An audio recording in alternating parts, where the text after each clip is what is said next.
ये मोटर इसका कंस्ट्रक्शन, इसका वर्किंग प्रिंसिपल और इसमें जो केस फर्स्ट, सेकंड और थर्ड 3 केस जो हैं हम उसके बारे में आज हम बात करेंगे।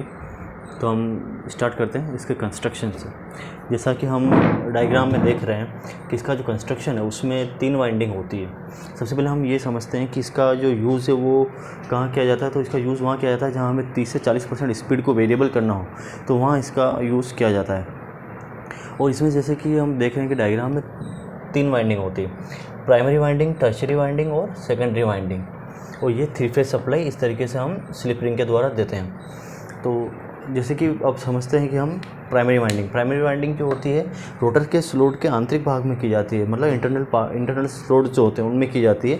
और उसको जो सप्लाई जो मिलती है स्लिप रिंग के द्वारा मिलती है। और 3 फेज सप्लाई हम स्लिप रिंग के द्वारा हम इसे देते हैं।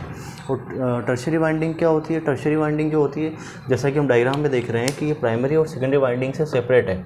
और ये जो हमारा कम्यूटेटर है इससे कनेक्ट होती है। और टर्शियरी वाइंडिंग क्या करती है? कांस्टेंट ईएमएफ प्रोड्यूस करती है और लाइन फ्रीक्वेंसी वोल्टेज जो है ना उसको स्लिप फ्रीक्वेंसी वोल्टेज में कन्वर्ट करती है। और जैसा कि हम ये देख रहे हैं कि ये जो होते हैं ब्रश होते हैं और ये होते हैं कम्यूटेटर है हमारा, और ये है सेकेंडरी वाइंडिंग।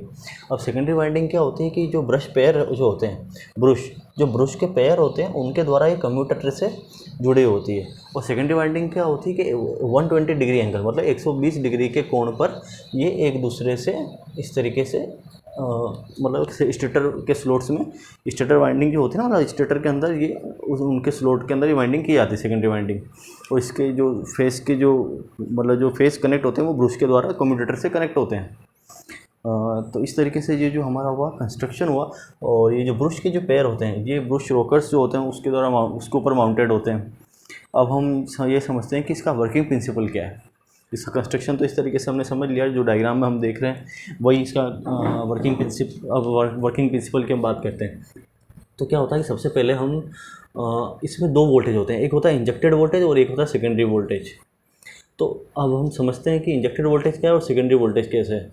कि इंजेक्टेड वोल्टेज जो होता है ब्रश के, जैसे जो ब्रश है इनके ब्रश के बीच में जो सेपरेशन एंगल जो होता है उसके ऊपर डिपेंड करता है इंजेक्टेड वोल्टेज कितना होगा। ब्रश के पेयर्स में जितना ये एक दूसरे से दूर जाते हैं वोल्टेज प्रोड्यूस होता है, ठीक है। तो अब हम समझते हैं कि जैसे हमने 3 फेज सप्लाई दी तो क्या हुआ, प्राइमरी वाइंडिंग में और टर्शियरी वाइंडिंग में जो होता है ट्रांसफार्मर में एक्शन होता है। ट्रांसफार्मर एक्शन मतलब म्यूचुअल इंडक्टेंस, मतलब म्यूचुअल इंडक्शन होता है। म्यूचुअल इंडक्शन में आप जानते हैं कि अब इसके म्यूचुअल इंडक्शन के द्वारा इस सेकेंडरी में वोल्टेज प्रोड्यूस हो जाता है। और ये प्रोड्यूस वोल्टेज जो होता है ये होता है लाइन फ्रीक्वेंसी पर वोल्टेज प्रोड्यूस होता है। अब ये कम्यूटेटर क्या करता है, जो टर्शियरी से कनेक्ट है ना, तो टर्शियरी मतलब इससे कनेक्ट है कम्यूटेटर से, तो ये कम्यूटेटर क्या करता है कि इसी लाइन फ्रीक्वेंसी वोल्टेज को स्लिप फ्रीक्वेंसी वोल्टेज में कन्वर्ट करके सेकेंडरी वाइंडिंग जो है इसको सेकेंडरी वाइंडिंग में सेकेंडरी वाइंडिंग में इंजेक्ट कर देता है। इधर से हम ये कह सकते हैं कि दे देता है। तो यहाँ क्या हो जाता है कि सेकेंडरी वाइंडिंग में क्या होता है, स्लिप फ्रीक्वेंसी पर वोल्टेज इस तरीके से प्रोड्यूस हो जाता है। और ये इंजेक्टेड वोल्टेज वापस मैं जैसे बता रहा हूँ कि वो ब्रश, ये जो ब्रश का जो होता है ना उसका सेपरेशन एंगल इसके ऊपर डिपेंड करता है। और एक और चीज़ अब जो और एक होता है, हम जो कह रहे हैं प्रोड्यूस वोल्टेज सेकेंडरी के अंदर, वो क्या होता है, जैसे कि हम समझते हैं कि फर्स्ट जो होता है रोटेटिंग मैग्नेटिक फील्ड, वो तो जो जनरेट होता है वो होता है सिंक्रोनस स्पीड पे ही घूमता है। रोटेटिंग मैग्नेटिक फील्ड जो होता है फर्स्ट स्टैंड स्टिल कंडीशन, मतलब स्थिर अवस्था जिसको हम हिंदी में कह सकते हैं। तो उसके अंदर जो होता है रोटेटिंग मैग्नेटिक फील्ड जो होता है सिंक्रोनस स्पीड पे ही घूमता है। और उसके द्वारा क्या होता है कि अब क्या होता है कि रोटर जो होता है ना उस दिशा में घूमने लगता है, मतलब उस डायरेक्शन में घूमेगा, चाहे क्लॉकवाइज हो चाहे एंटी क्लॉकवाइज हो, तो वो उस डायरेक्शन में घूमने की कोशिश करता है, जिसके कारण सेकेंडरी के अंदर स्लिप फ्रीक्वेंसी पर वोल्टेज प्रोड्यूस हो जाए। तो वो रोटेटिंग मैग्नेटिक फील्ड क्या होता है, स्लिप स्पीड क्या होती है हमारी, NS माइनस NR। तो स्लिप स्पीड पर घूमने लगता है। और स्लिप क्या होती है हमारी, जैसा कि हम जानते हैं NS minus NR upon NS। तो ये हमारी स्लिप होती है और ये हमारी स्लिप स्पीड। तो स्लिप स्पीड पे रोटेटिंग मैग्नेटिक फील्ड घूमने लगता है, जिसके कारण सेकेंडरी में जो प्रोड्यूस होता है वोल्टेज वो होता है स्लिप फ्रीक्वेंसी पर वोल्टेज प्रोड्यूस हो जाता है। अब हम ये समझते हैं कि ये जो प्रोड्यूस वोल्टेज और इंजेक्टेड वोल्टेज है इनके कारण ये दोनों क्यों इंपॉर्टेंट है, अब हम समझते हैं। जैसे मान लो कि एक ही कम्यूटेटर सेगमेंट लिया, 3 केस से हम एक केस को तीनों को हम धीरे धीरे बात करते हैं। फर्स्ट केस, सेकंड केस और थर्ड केस। फर्स्ट में क्या होता है कि एक ही कम्यूटेटर सेगमेंट पे अगर हम सभी ब्रश पेयर्स को कनेक्ट कर दें या तो क्या होगा, सभी ब्रश पेयर को हमने एक ही कम्यूटेटर सेगमेंट पे अगर ले लिया तो इनके बीच में ये एक ही कम्यूटेटर सेगमेंट पे आ गए। मैंने कहा जैसे दूर होंगे ये तो वोल्टेज प्रोड्यूस होता है इनके बीच में। अब वोल्टेज प्रोड्यूस ही नहीं होगा, सेकेंडरी शॉर्ट हो गई तो वोल्टेज क्या हुआ, जीरो, जैसा कि हम यहाँ देख रहे हैं वोल्टेज जीरो।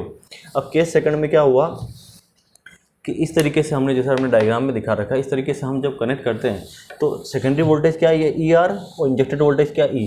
तो इंजेक्टेड वोल्टेज जो होता है सेकेंडरी वोल्टेज के अपोजिट फेस में है, तो हमने लिखा है E minus E R equal to E net voltage.